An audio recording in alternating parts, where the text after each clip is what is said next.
Bienvenidos a todos a este nuevo encuentro en la Cumbre Internacional We Connect Diabetes organizado por Cuidar. Quiero darle la bienvenida en esta oportunidad a quien nos va a estar acompañando en este espacio. Ella es la doctora Marcela Raggio, es médica pediatra, especialista en nutrición infantil y magíster en diabetes. Hola Marcela, bienvenida, ¿cómo estás? Hola, Steffi, ¿cómo andás? Todo bien, un gusto enorme tenerte acá con nosotros. Bueno, yo ya no hablo más, te dejo todo el espacio a vos, a ver qué tenés de interesante para contarnos. Dale, empezamos entonces. Perfecto. Bueno, hola a todos, agradezco que estén acá, agradezco obviamente a Cuidar con todos estos eventos que hace para que todos participemos, tanto el equipo de salud como las personas con diabetes, los padres, los cuidadores, son muy enriquecedores para todos nosotros.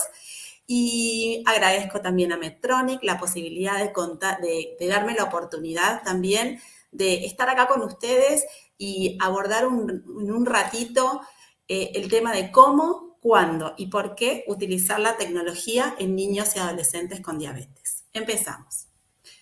Este va a ser un poquito la agenda de mi charla. Vamos a empezar primero con la primera pregunta, ¿sí? Que es el cómo y si existen condiciones para iniciar tecnología en diabetes tipo 1.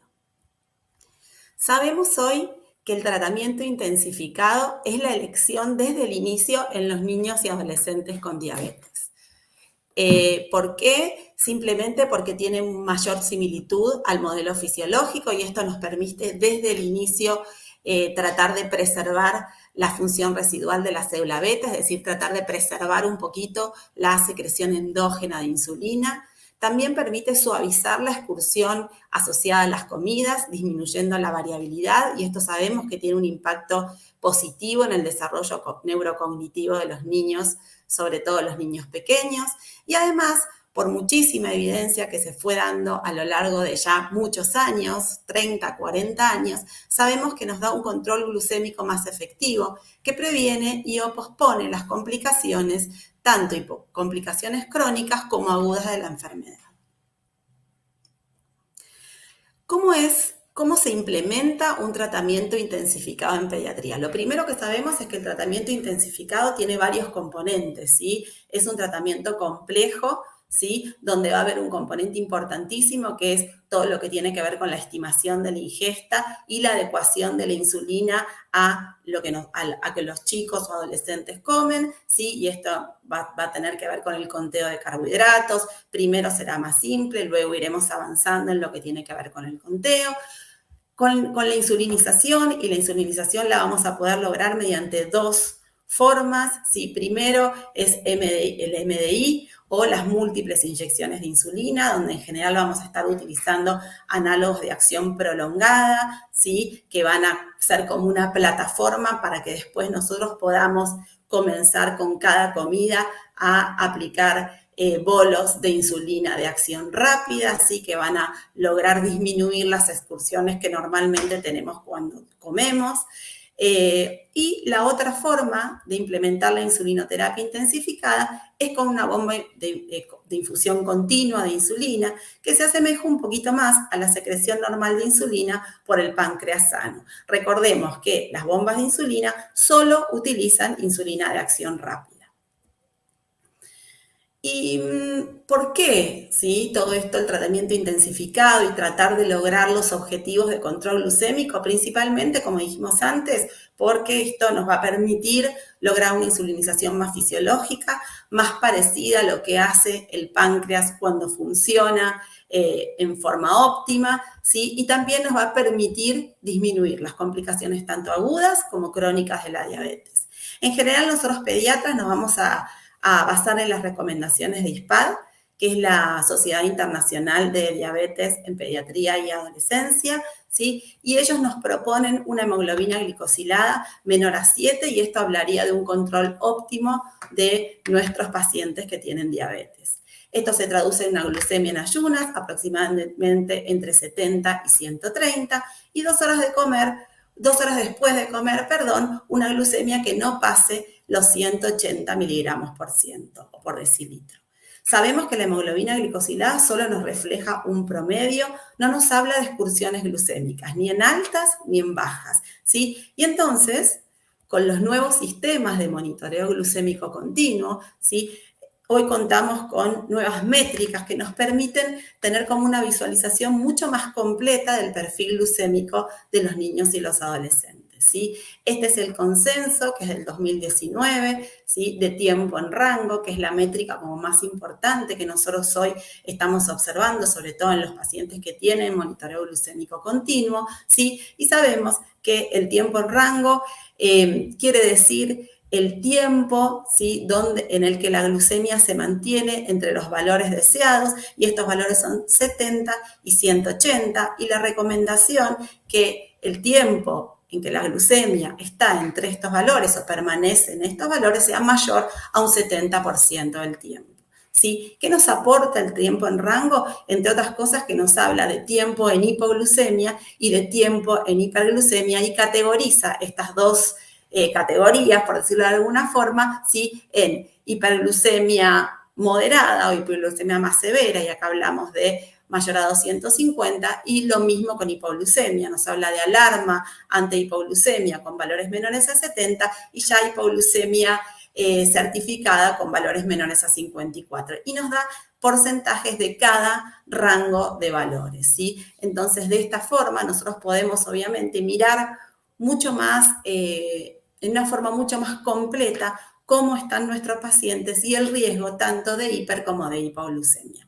Obviamente estos objetivos van a ser individualizados, ¿sí? Va a tener que ver con la edad de nuestros pacientes. Si bien hoy en toda la edad pediátrica, incluso en los adolescentes, se acepta que el objetivo de hemoglobina glicosilada es menor a 7 y que el tiempo en rango debería ser mayor a 70%, sabemos que a veces en niños que son muy pequeños o han tenido hipoglucemia severa, o adolescentes con hipoglucemia inadvertida, o aquellas familias que no tienen acceso a la tecnología, podemos aspirar a valores un poquito menos exigentes, ¿sí? Y pensar en una hemoglobina menor a 7,5 con un objetivo de tiempo en rango aproximadamente de 60%.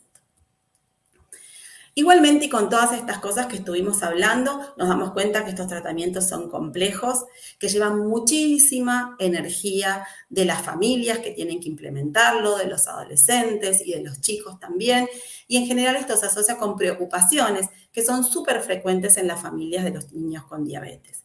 Y las principales preocupaciones de estas familias son las hipoglucemias, ¿sí? Los tratamientos, que son en general bastante invasivos y disruptivos, interfieren mucho con los hábitos de los chicos. Nos preocupamos, las familias también tienen mucha preocupación por las fluctuaciones glucémicas, y en general también son preocupaciones que compartimos nosotros, el equipo de salud.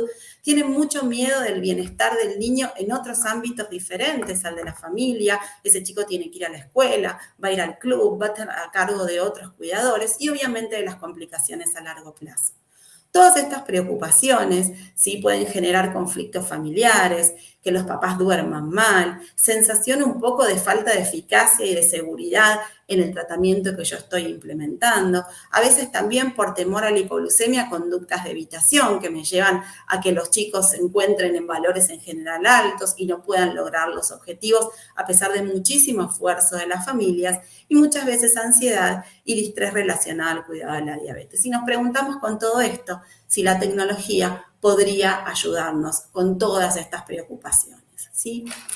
Y probablemente sí, teniendo los programas de educación adecuados, ¿sí? Y acá tenemos algunas ventajas del tratamiento con bomba de insulina, que es una de las herramientas tecnológicas que tenemos y que podemos utilizar y aplicarla al tratamiento de la diabetes. Entonces, ¿con qué se relaciona, ¿sí? La bomba de insulina? ¿Cuáles son sus beneficios?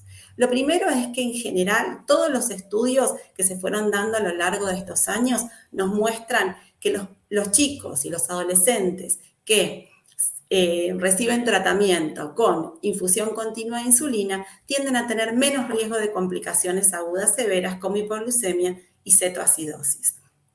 Pensemos, como dije antes, que la bomba de insulina utiliza solo insulina rápida, que tiene una acción mucho más predecible, ¿sí? Otra cosa importante, y acá va en lo que son las condiciones, ¿sí? Que tenemos que pensar para implementar un tratamiento con bomba, la realidad es que se puede utilizar a cualquier edad y en cualquier momento de evolución de la diabetes. ¿sí? Incluso todas las guías nos muestran que los chicos chiquitos es el tratamiento indicado desde el inicio, ya que nos va a permitir mejorar el control glucémico y aportar mayor flexibilidad al tratamiento. Pensemos que en un niño pequeño es súper importante que los ajustes en la dosificación de la insulina sean precisos y que pueda haber bolos personalizados tomando en cuenta sobre todo la insulina activa, que es la insulina que queda remanente del último bolo de insulina o la insulina que en ese momento está actuando en el cuerpo de esa persona. Y por último, cuentan en general, lo mismo en los sistemas de monitoreo continuo, con plataformas para descargos de datos que son muy amigables y que nos permiten a nosotros, el equipo de salud, visualizar los datos en forma completa, tanto en el consultorio como en forma remota, y eso ayudó, sabemos todos, un montón durante la pandemia.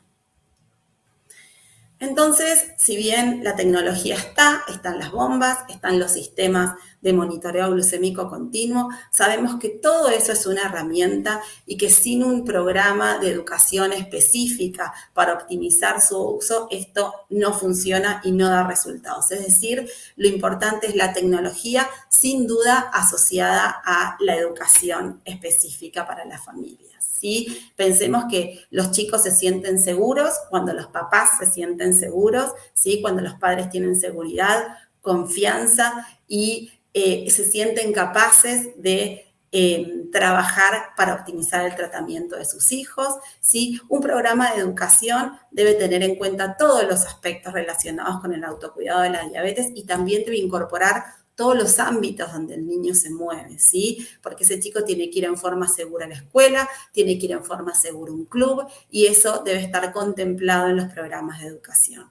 Recordemos que nosotros, los pediatras diabetólogos y los pediatras que siguen a los niños, juegan un rol promoviendo y sosteniendo a las familias en el uso de los dispositivos. O sea, nosotros tenemos que saber cómo usarlos y cuál es la mejor forma de usarlos, ¿sí? Obviamente con las familias esto es complejo, las familias ponen muchísima energía para lograr un tratamiento óptimo de sus hijos, lo mismo cuando ya va haciéndose cargo los adolescentes de su tratamiento, también le ponen muchísima energía y tenemos que lograr acuerdos, tiempo de logros de objetivo y siempre trabajar con comunicación positiva. Es fundamental plantear expectativas realistas, ¿sí? Tener pautas básicas de manejo de todos los dispositivos, que tanto los pacientes como los cuidadores, o sea, tanto las personas con diabetes, como los cuidadores puedan saber resolver cosas básicas como manejo de hipo y de hiper, resolver problemas paso a paso, comprender las tendencias y saber con respecto a los sistemas de monitoreo continuo cuándo esperar diferencias entre el monitoreo capilar que pinchamos con el dedo y el monitoreo glucémico continuo que recordemos que mide glucosa intersticial. ¿Sí? Y sobre todo saber que la realidad es que la glucemia normalmente es un valor variable, ¿sí? Si una persona tiene diabetes muchísimo más, porque no es el páncreas el que está comandando la situación, sino que somos nosotros en forma exógena, ¿sí? Entonces las fluctuaciones glucémicas van a existir y tenemos que aprender a saber que están y no frustrarnos cuando no nos va tan bien. Ahora vamos con la segunda parte de la charla y es ¿cuándo pensar en tecnología en un niño o en un adolescente con diabetes? Y si existe realmente una ventana de oportunidad para el inicio de tecnología donde vamos a tener, si en ese momento incorporamos la tecnología, beneficios a largo plazo sobre todo.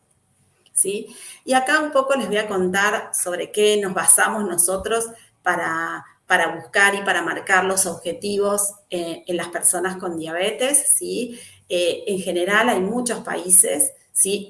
Y a veces consorcios de países, ¿sí? Que tienen registros de datos, ¿sí? Donde luego de ahí se toma la información y se van a hacer las guías, ¿sí? Entonces yo acá les estoy mostrando algunos de los registros más importantes, ¿sí? O que más datos nos dan, ¿sí? Como puede ser el registro de Estados Unidos, que es el Exchange, el registro SWIFT, que es un registro colaborativo de distintos países, donde tenemos a Argentina participa el Hospital Garrahan, el registro de DPB, que es el registro alemán y austríaco, el registro sueco, ¿sí? El registro del Reino Unido, ¿sí? Entonces, cada uno de estos registros nos puede ir dando los datos de cómo están ellos, ¿sí? Y cuáles fueron las distintas recursos que fueron empleando para mejorar y optimizar el tratamiento de su población. ¿Sí? Entonces, a partir de todos estos registros, como les dije, van saliendo las guías y las guías son de donde nosotros tomamos los objetivos que vamos a buscar en el tratamiento de las personas con diabetes, ¿sí? Entonces, lo que se observó estos últimos 10 años es de a poco un descenso en el objetivo de hemoglobina glicosilada en las diferentes guías, ¿sí? Y si sabemos que es muy difícil llegar a los objetivos de control glucémico, uno puede pensar por qué las guías cada vez los bajan más. Y hay razones por las cuales las guías cada vez bajan más los objetivos de control glucémico. Primero, porque cada vez está más demostrado el efecto deletério, dañino de la hiperglucemia crónica sobre el sistema nervioso central y sobre el desarrollo del sistema nervioso central y de complicaciones macro y microvasculares de la diabetes. Es decir, la hiperglucemia hace daño en todo aspecto, ¿sí? Otro punto importante es que a lo largo de que se fueron haciendo todos estos registros, ¿sí? Se observó una disminución o una estabilidad de la incidencia de hipoglucemia severa a pesar de que la hemoglobina glicosilada iba bajando, ¿sí? Entonces ya no había, como había antes, tanta relación entre hemoglobina glicosilada baja y más riesgo de hipoglucemia, ¿sí? Eso ya no se demuestra, si uno logra bajar la hemoglobina glicosilada sin aumentar el riesgo de hipoglucemia severa. Y además, hoy contamos con todos estos recursos, como es la tecnología, las bombas, los monitoreos glucémicos continuos, los sistemas integrados, donde se integra bomba y monitoreo glucémicos continuo, y obviamente nuevas insulinas que nos permiten una insulinización mucho más fisiológica, más parecida a lo que hace el páncreas, y además tenemos más oportunidad de ver y de observar, ¿sí? El perfil glucémico de las personas con diabetes y de este modo implementar estrategias para mejorar el tiempo en rango y la hemoglobina glicosilada. Lo que se observan en casi todas las guías es que en la medida que los países van utilizando más tecnología aplicada al tratamiento de la diabetes, se logran mejores resultados, ¿sí? Siempre teniendo en cuenta que toda la implementación de esta tecnología va acompañada de programas de educación para poder trabajar con las familias que al fin y al cabo son los que van a llevar a cabo todas estas, la verdadera implementación del tratamiento, ¿sí? Un desafío clave y sobre todo sigue siendo en nuestro país y en otros países del mundo también, es la inequidad que tenemos hoy en lo que tiene que ver con el acceso a tecnología. Así que eso es un tema que si logramos armar nosotros desde Argentina un buen registro de datos, capaz podemos presionar para que esto se pueda, para que se pueda lograr mayor equidad en lo que tiene que ver con el acceso y la distribución de los recursos tecnológicos para el tratamiento de la diabetes. Entonces, les voy a contar un poquito lo que pasó en Estados Unidos, particularmente en Stanford. Yo les conté que la mayoría de los registros iban mostrando que en la medida que pasaban los años, usando más tecnología, se lograban mejores objetivos. Y la realidad es que en Estados Unidos, esto se mostró en el Congreso de Tecnología del 2019, no se vio eso, al contrario, sí se vio que la hemoglobina glicosilada, sobre todo en los adolescentes, ¿sí? Y en el adulto joven, había aumentado mucho a pesar de la incorporación de la tecnología. Y esto se veía en todos los grupos etarios. Entonces, varios grupos empezaron a pensar qué es lo que pasaba. ¿Por qué? Si un montón de registros habían logrado bajar los objetivos de hemoglobina glicosilada, en Estados no había pasado, ¿sí? A pesar de que la tecnología la tienen, ¿sí? Entonces empiezan a pensar, a ver, ¿cuándo es el momento, ¿sí? Donde la hemoglobina glicosilada comienza a subir después del diagnóstico de diabetes, ¿sí? Entonces sabemos, esto es un estudio retrospectivo de 261 chicos, ¿sí? Que fueron seguidos aproximadamente durante 3 años, ¿sí? Y se les toma la hemoglobina glicosilada cuando empiezan su diabetes, ¿sí? Y luego se les va tomando, ¿sí? A lo largo de estos 2 años de seguimiento. ¿sí? Entonces, lo que ellos observan es que, obviamente, cuando empiezan con hemoglobinas muy altas, ¿sí? Que luego con el tratamiento bajan y que se logra un descenso importante aproximadamente entre los 4 y 5 meses de comienzo del tratamiento y luego de ese punto la hemoglobina va subiendo, ¿sí? Entonces, ellos piensan que capaz, si nosotros podemos intervenir en esos primeros meses de tratamiento, incorporando tecnología, capaz se logran mejores resultados a largo plazo.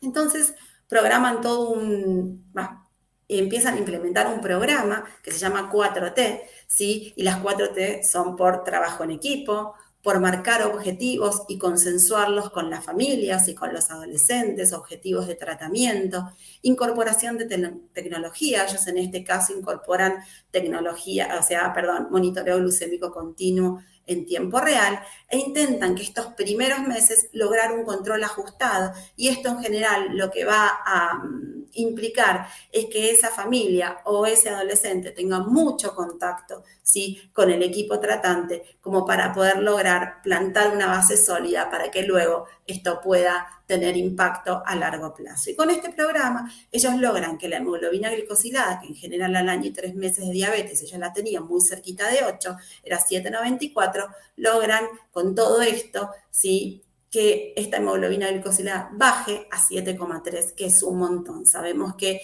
mínimos cambios en la hemoglobina glicosilada, y lo mismo pasa con el tiempo en rango, tienen un impacto importante en lo que se refiere a complicaciones de la diabetes. Entonces, se dan cuenta que con un programa de educación estructurado, con contacto frecuente del equipo con las familias para enseñarles bien cómo usar los dispositivos, cuándo esperar diferencias, ¿sí? Para que estas diferencias que a veces hay entre el monitoreo glucémico continuo y el monitoreo capilar no generen tanta ansiedad. Cuando sabemos cuándo buscarlas, estamos obviamente más tranquilos, ¿sí? Entonces, tratar de minimizar el agobio de las familias en este periodo crítico e inicial, cuando un niño empieza su diabetes, que es un momento, todos sabemos, súper, súper difícil, ¿sí? Los papás, ¿sí?, que habían empezado muy tempranamente en el primer mes con el monitoreo glucémico continuo, ¿sí?, empiezan a pensar en el monitoreo glucémico continuo como un recurso necesario para manejar la diabetes de sus hijos, porque les facilita la adquisición de habilidades y sobre todo la comprensión de cómo los diferentes factores influyen en la glucemia. Entonces, ¿qué pasa con los distintos alimentos? ¿Qué pasa con la insulina? ¿Qué pasa con el ejercicio? Y en general, cuando empezamos con tecnología tempranamente, son familias mucho más receptivas a nuevas tecnologías y a poder incorporar adelantos tecnológicos en el tratamiento de sus hijos.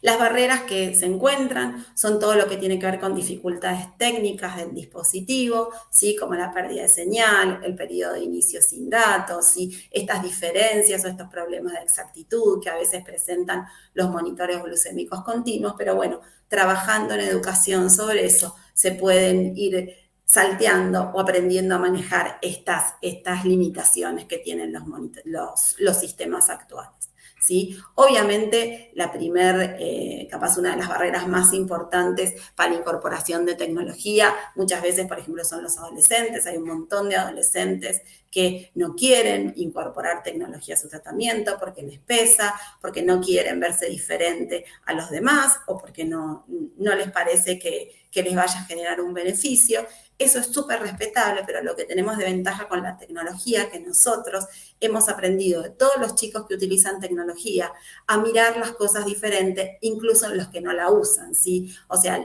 las personas que utilizan tecnología nos enseñaron mucho con sus descargas de datos y pudiendo mirar el perfil glucémico, y nosotros aprendimos muchísimo, y eso lo podemos implementar en chicos o en adolescentes que no usan tecnología, ¿sí? Así que vale para todos.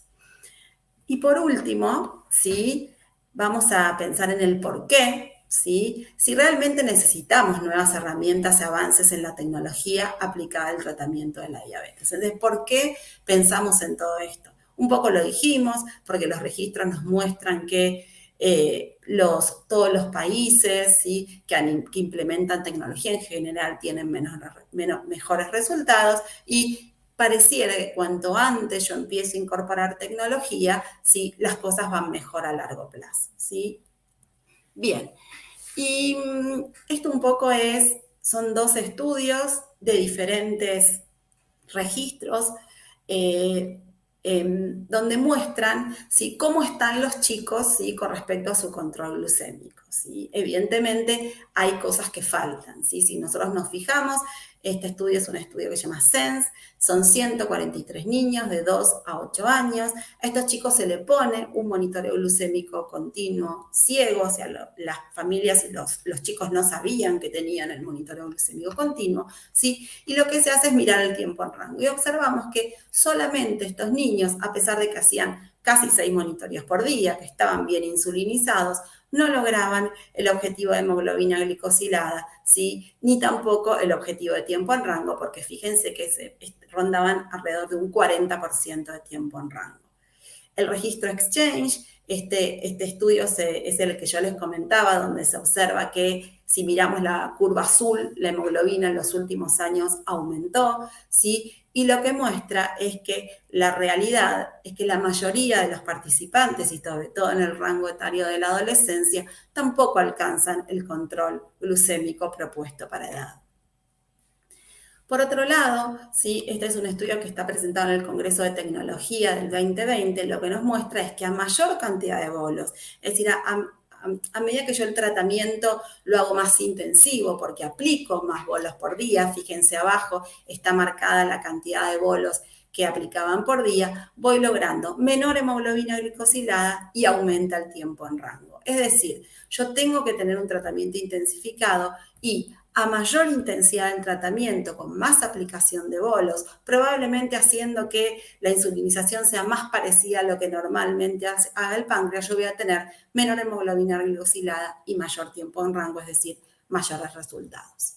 El tema es que todo esto conlleva una carga, ¿sí? ¿Por qué? Porque yo tengo que estar permanentemente monitoreando, permanentemente poniendo bolos y a veces eso no es factible con la vida de ninguna persona, ¿sí? Entonces tengo que pensar qué alternativas tengo para llegar a un equilibrio, ¿sí?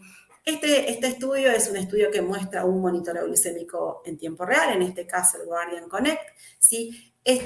Particularmente este dispositivo cuenta con alarmas predictivas, ¿sí?, que nos ayudan a mantener la glucemia en rango, ¿sí? Y cuando yo las pongo esas alarmas, lo que me va a facilitar es que la persona que está utilizando el dispositivo pueda implementar acciones para evitar tanto excursiones glucémicas en alto o en bajo, o sea, hiper o hipoglucemia, ¿sí? Son efectivas estas alarmas, ¿sí?, y disminuyen mucho el riesgo tanto de hiper como de hipo cuando las alertas están funcionando y aumenta el riesgo cuando no están funcionando. Es decir, sirven las alertas, sirve que nos avisen a ver si va a haber cambios en nuestra glucemia, pero obviamente esto hace que yo tenga que estar pendiente e interviniendo bastante.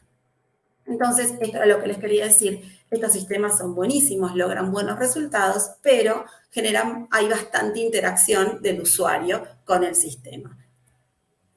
Lo mismo pasa, este es un estudio hecho con monitoreo glucémico continuo, con escaneo intermitente, ¿sí? Es el freestyle libre, ¿sí? Entonces, lo que muestra es que en esta población del registro alemán-austríaco son 1.800 chicos, ¿sí?, con una media de edad más o menos de 13 años, o sea, toma niños y toma adolescentes, y lo que se observa es que el grupo que alcanza más el objetivo de hemoglobina glicosilada, y en este caso, ¿sí?, menor a 7,5, ese grupo que tiene más frecuencia de escaneo. Y si ustedes se fijan, ¿sí?, obviamente los chicos chiquitos suelen tener más frecuencia y en la medida que vamos creciendo, cada vez menos los adolescentes se escanean, ¿sí? Es decir, lo que se concluye con este estudio es que además del uso del sistema, es la intensidad del uso lo que va a tener mayor impacto en el control glucémico y esto genera mucha interacción nuevamente. Yo tengo que estar constantemente escaneándome y tratando de implementar acciones cuando voy a ir alto o cuando voy a ir bajo.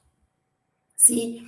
¿Y por qué esto es tan importante? ¿Por qué el tiempo en rango? ¿Por qué hacer tanto foco en que los chicos tienen que estar bien y que su control glucémico tiene que ser adecuado y que tenemos que tener la mayor parte del tiempo la glucemia entre 70 y 180? Porque, por ejemplo, si pensamos en la escuela y sabemos que la escuela es un desafío porque hay cambios en la rutina, en los cuidadores, en las actividades y en los horarios, si sabemos que el chico necesita para mejorar su desempeño, o sea, para optimizar su desempeño escolar, mantener sus glucemias en rango, y tanto hipo como hiperglucemia, lo mismo que variabilidad glucémica, que van a deteriorar el tiempo en rango, van a hacer que el rendimiento escolar no sea lo potencialmente bueno que podría haber sido si hubiéramos estado en rango. Es decir, es importante para el aprendizaje mantener la glucemia en rango el mayor tiempo posible, ¿sí? Y esto un poco apoya lo que les conté recién. Este es un estudio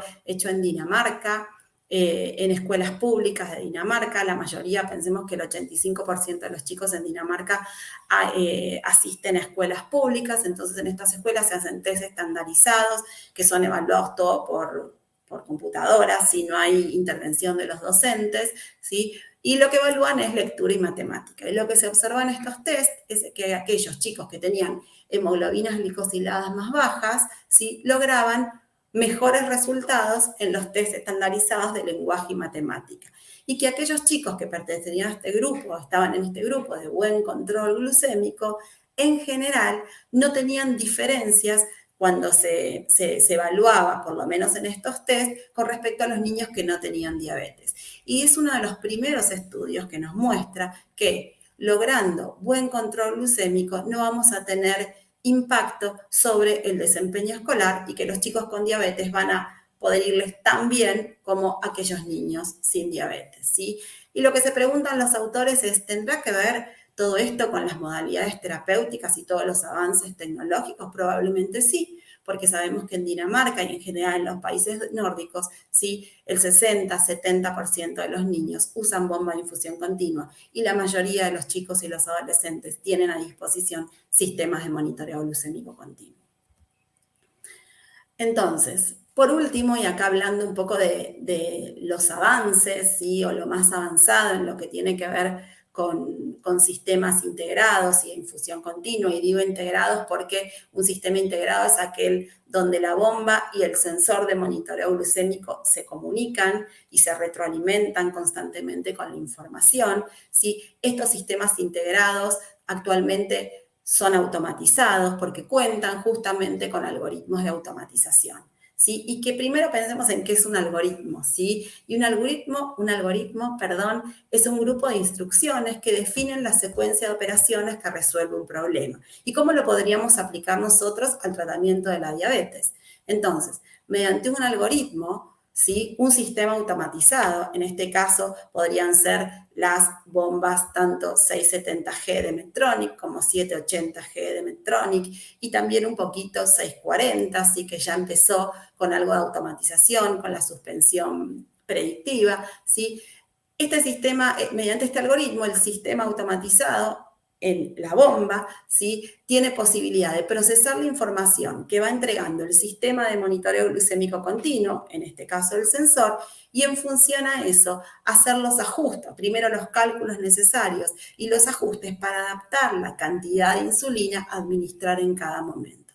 Es decir, estos sistemas lo que buscan es tratar de mantener la glucemia en rango, de aumentar el tiempo en rango, ¿sí?, con más autonomía del sistema, porque va a ir ajustando la basal en función a lo que esa persona necesita, ¿sí? Y esto va a llevar a que no tenga que haber tanta interacción del usuario o de la familia con el sistema para evitar tanto hiper como hipo, ¿sí? Entonces, esto es buenísimo porque logra optimizar la terapia, ¿sí?, y lograr los objetivos que sabemos lo difíciles que son de lograr, ¿sí? Y también, y lo que es súper importante, es logra disminuir la carga asociada al tratamiento, mejorando la experiencia del usuario, y en el caso nosotros en pediatría, también de la familia del usuario, ¿sí? Entonces, esto es importantísimo, porque a veces las familias se frustran mucho porque ven que hacen muchísimo esfuerzo,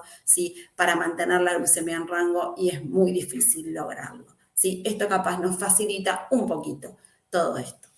Entonces, para el equipo de salud también es un avance. ¿Por qué? Porque capaz nos permite optimizar un poco los tiempos de consulta y en realidad nos releva de realizar ajustes rígidos logrando mejores resultados. Por esto que dijimos, porque la infusión de insulina o la entrega de insulina va a estar en relación a la glucemia de esa persona en ese momento, tomando tomando en cuenta, un montón de variables, como pueden ser el ejercicio, si hay insulina activa, ¿sí? y el riesgo de hipoglucemia, ¿sí? Futura que tiene, y en función a eso va a ir ajustando la infusión de insulina. Un poco esto es todo lo que tiene que hacer una persona con diabetes para sostener un buen control. Fíjense que las intervenciones, sobre todo esto sin automatización, son múltiples durante todo el día y tienen que tomar en cuenta un montón de factores. Esto cansa y agota y, bueno, ustedes lo saben mucho mejor, ¿sí? Es muy complejo, ¿sí? Esto es un poco hablando de 670G, lo que es la basal automatizada, ¿sí? Estos sistemas tienen un modo automático de funcionamiento, ¿sí? Donde se automatiza la basal tal cual lo que dijimos, en función a los valores que va tirando el sensor cada 5 minutos. Fíjense, si vemos el cuadrito a la derecha, que ustedes van a ver a su derecha, ¿sí? Se van a observar 2 noches de un mismo chico, ¿sí? Ambas noches con excelente tiempo en rango, la mayoría del tiempo, o diría casi todo, entre 70 y 180, con poca intervención de la familia durante la noche. Ustedes ven que no hay bolos, solamente al inicio y cuando el chico se despierta, ¿sí? Y fíjense cómo la basal es muy diferente una noche que otra, adaptándose y manteniendo estable la glucemia, pero la infusión de insulina va variando en todo momento. Y sabemos que la automatización, va a ser importante porque cada día es diferente y los ajustes que se necesitan son día a día. Y eso es imposible, ¿sí? Que lo realizamos nosotros porque los cambios que podemos hacer nosotros son dentro de todo bastante rígidos, ¿sí? Hay veces que los chicos están más quietos, otras veces que están más activos y en función de eso va a ser la insulina que van a necesitar. Entonces, de a poquito, el camino de la automatización cada vez va avanzando, ¿sí? Hablamos primero de 670G, que hoy es lo que tenemos disponible acá en Argentina. Más adelante llegarán versiones nuevas y entre ellas 780G, que lo que le agrega a 670 es todavía menos interacción, ¿sí? Porque agrega un sistema de bolos de autocorrección inteligentes que van a partir de 120 miligramos por ciento y tienen un algoritmo de seguridad para evitar hipoglucemia, ¿sí? Tienen conectividad, esta bomba va a tener conectividad del dispositivo con los cuidadores, entonces vamos a poder ver cómo está, ¿sí? Ese chico o ese adolescente cuando está fuera de nuestro alcance o en el colegio, por ejemplo, ¿sí? Va a tener objetivos flexibles, ¿sí? Como para ver si queremos ajustar más o menos el tratamiento, dependiendo, ¿sí? De cómo está en ese momento esa persona. Es un sensor que tiene muy buena performance en lo que tiene que ver con precisión y exactitud y de hecho se puede tomar el valor del sensor para definir la dosis de insulina, ¿sí? Entonces va a tener ventajas y cada vez la automatización va avanzando con el objetivo de lograr mejores resultados, disminuyendo la carga, ¿sí? de las personas con diabetes y de sus cuidadores y familias. Fíjense, este sería el mismo esquema que vimos antes, ¿sí? Pero cuando hay más automatización. Fíjense cómo las interacciones cada vez disminuyen más, obviamente logrando un buen tiempo en rango, que es uno de los objetivos principales. Entonces, para terminar todo esto, ¿sí? Y responder un poco a las preguntas que nos hicimos cuando empezamos, ¿sí? ¿Cómo podríamos incorporar la tecnología en el tratamiento de la diabetes?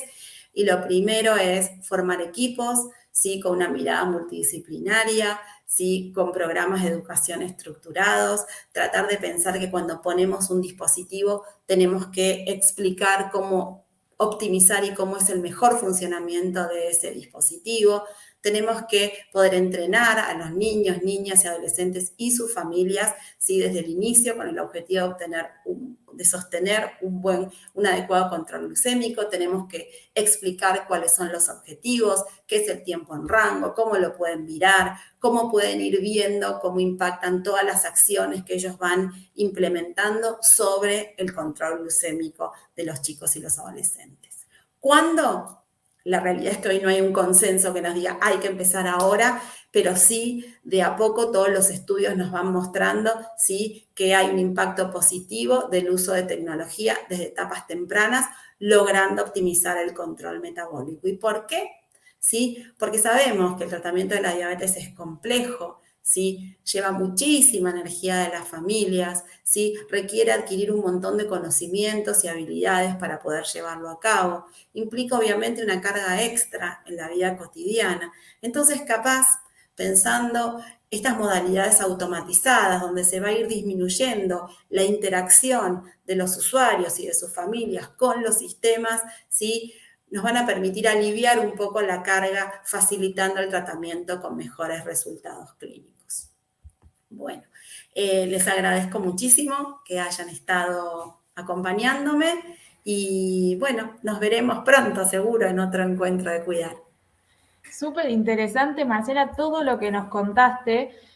Yo siempre me quedo con esa frase que dijiste, que todos los días son diferentes para nosotros. Hagamos exactamente lo mismo, nuestra diabetes hace lo que quiere y es distinta.